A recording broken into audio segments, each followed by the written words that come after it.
শাড়ি পরেই আজকে কান্না করতেছিলাম, কান্নায় হচ্ছে বুকটা ভেসে যাচ্ছে, চোখের পানি যেন থামছিলই না। তো কেন কান্না করলাম চলো গাইস, ভিডিওটা পুরো কন্টিনিউ করলে বুঝতে পারবে। হাই গাইস, আসসালামু আলাইকুম, সবাই কেমন আছো?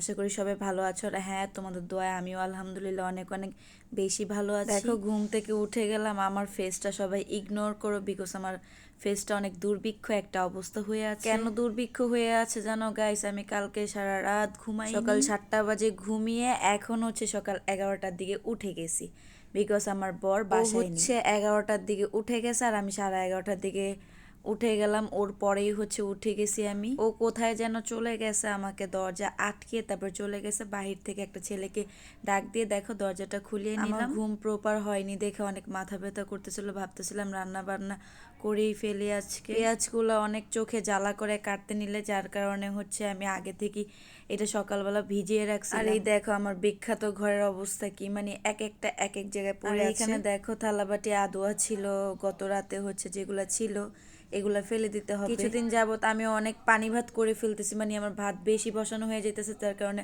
পানি ভাত হয়ে যাইতেছে। বাট পানি ভাত হইলে কি হয়েছে, আমি কখনোই ভাত ফেলি না। ওই পানি ভাত নষ্ট হয়ে গেল, ওইটা আমি ভালো করে ধুয়ে প্রসেসিং করে আমি খেয়ে নিই। আর এগুলো আমার বরের আড়ালে করতে হয়, নয়তো আমার বর অনেক চিল্লাচিল্লি করে আমি পানি ভাত খাইলে, বিকজ আমার অনেক ঠান্ডা, যার কারণে আমাকে পানি ভাত খেতে দেয় না, আমি ওর আড়ালে খেয়ে নিই। এখানে দেখো কথা বলতে বলতে ভাবলাম কি সব কাজ করার আগে, ঘর দুয়ার গুছানোর আগে আমি ডাউলটা আগে বসায় দিই, যেহেতু চুলা খালি ছিল। আমার এই একটা অভ্যাস, মানে সকালে উঠেই হচ্ছে আগে ডাউল আর ভাত বসায় দিই, এগুলো আমার আম্মুর থেকে শিখছি।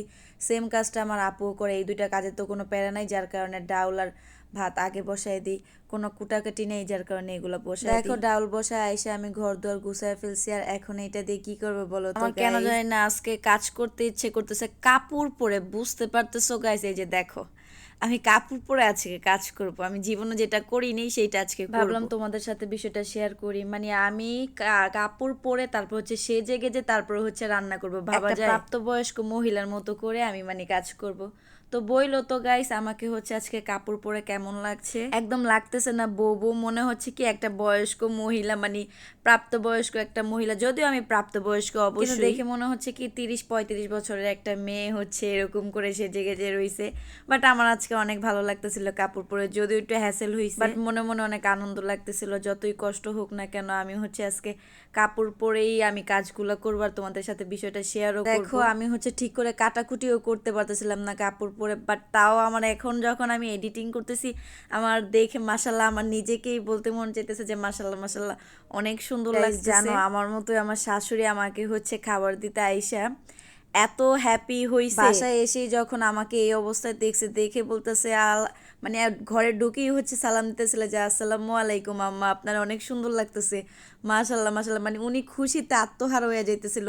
আমাদের পাশের রুমের আন্টি ওনারা সবাই বলতেছিল যে হ্যাঁ ওরে আজকে অনেক সুন্দর লাগতেছে। আমার শাশুড়ি তো পারতেছে না আমার জড়ায় ধরে, বলতেছে তুমি এক্ষুনি একটা ছবি তুলো, তুইলে আমার দিয়ে দাও, তোমার অনেক সুন্দর লাগতেছে, এগুলো বলতে। শাশুড়ি আম্মা বলতেছিল যে আমি চাই সব সময় তুমি এরকমই থাকো, এরকম শাড়ি পরে কাজ করো, শাড়ি পরে চলাফেরা করো, 3 পিস পরে চলাফেরা করো, তোমাকে অনেক সুন্দর লাগে, বাট তুমি ওইটা বুঝো না। যাই হোক, একদিন কাপড় পরাতে শাশুড়ির খুশিটা দেখে আমার অনেক ভালো লাগলো, শাশুড়ির মুখে আনন্দটা দেখে অনেক ভালো লাগলো। উনি সব সময় চায় আমি শাড়ি বা 3 পিস পরে ওনার সাথে ওনার সামনে দিয়ে হচ্ছে ঘুরঘুর একদম করি, একটা লম্বা বিনুনি করে লাল লিপস্টিক দিয়ে, হাতে অনেক কাচের চুড়ি পরে, তারপর হচ্ছে ওনার সামনে টুকটুক করে হেঁটে যাই। এটা উনি আমাদের বিয়ের পরেই, মানে উনি নাকি কল্পনায় দেখতো এরকম করে ওনার 2 ছেলের বই ওনার সামনে দিয়ে চলে যাইতেছে, এর কারণে উনি বলতো যে আমি এরকম, তোরা যদি এরকম করে সেজে থাকতে আমার খুব ভালো লাগতো। তো আজকে আমার শাশুড়ির খুশিটা দেখে আমার অনেক ভালো লাগলো যে এত খুশি হইছে। উনি আইসা যে হাসিটা দিছে আমার অনেক মানে লজ্জা লাগতেছিল, বলতেছিল মাশাল্লাহ মাশাল্লাহ, এটাই তো আমার পুত্রবধূ, অনেক কিছু বলতেছিল। যাই হোক ওনার খুশিতে আমার অনেক ভালো লাগলো। আর দেখো আমি হচ্ছে রান্না বাড়া মানে কোটাকাটি করতে করতে ডাউলটার মধ্যে যা যা দেওয়া লাগে উপকরণ সব দিয়ে নিলাম। এটা একটা অনেক দূর থেকে আসছিল টাকার জন্য, হেল্প চাওয়ার জন্য, তাই ওকে হচ্ছে একটু হেল্প করে দিলাম। আর এই যে দেখো ভিডিওর শুরুতেই বলতেছিলাম যে কেন কান্না করতেছিলাম, মানে মনে হচ্ছে না যে কান্না করতে করতে আমার অন্তরটা ফেটে যাচ্ছে, এরকম মনে হচ্ছে না।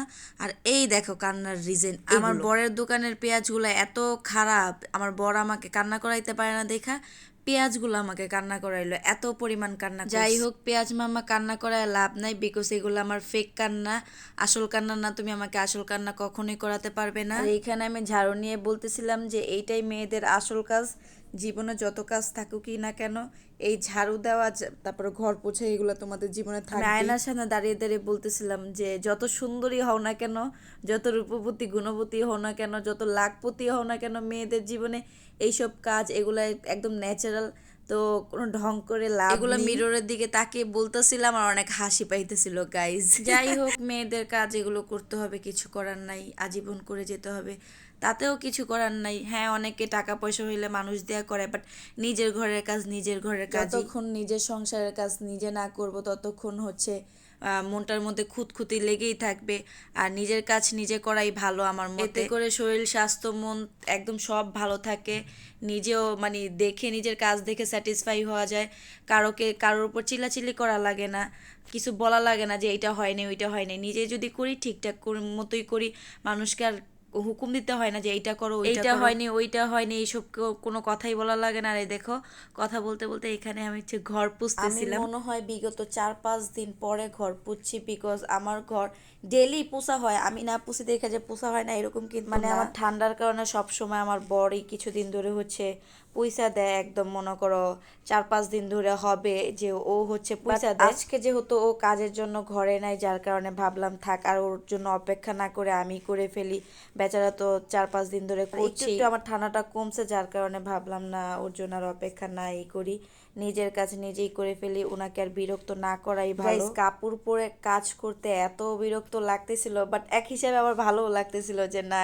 আজকে একটু করতে লাগতেছে। গেটের বাইরে যখনই যাই, দরজার বাইরে কেউ যদি দেখতে পাই আমার চোখে, আমি তাড়াতাড়ি করে ঘরে এসে পড়ি, আমার এত শরম লাগে যে কে কি বলবে মানুষ আমাকে। গেঞ্জি আর প্লাজো পরে থাকে আর আজকে ঢং করে হচ্ছে কাপড় পরছি, এগুলো যদি মানুষ বলে, যার কারণে আমি মানুষ দেখলেই তাড়াতাড়ি করে লুকিয়ে যাচ্ছিলাম আর সবাই হাসাহাসি করতেছিল আমাকে দেখে আমি কেন বারবার লুকিয়ে যাই।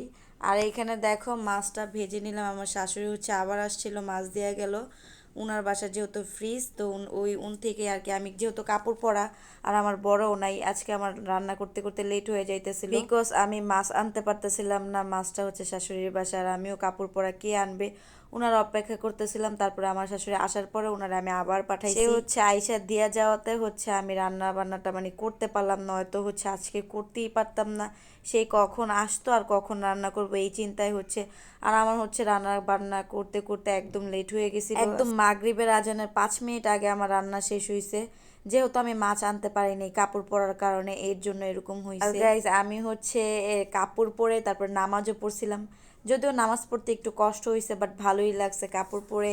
এরকম আমি মনে মনে ভাবতেছিলাম মাঝে মাঝে হচ্ছে কাপড় পরে কাজ করব, কাপড় পরে ঘোরাফেরা করব। একেবারেই তো খারাপ দেখা যায় না যে হচ্ছে পরা যায় না। যদি তোমরা নেক্সট টাইম এরকম ভিডিও দেখতে চাও যে আমাকে কাপড় পরে 24 ঘন্টা বা এরকম কিছু দেখতে চাও বা একটা ব্লগ ছাড়তে বলো, তাহলে হচ্ছে আমি অবশ্যই তোমাদের কথা রাখবো।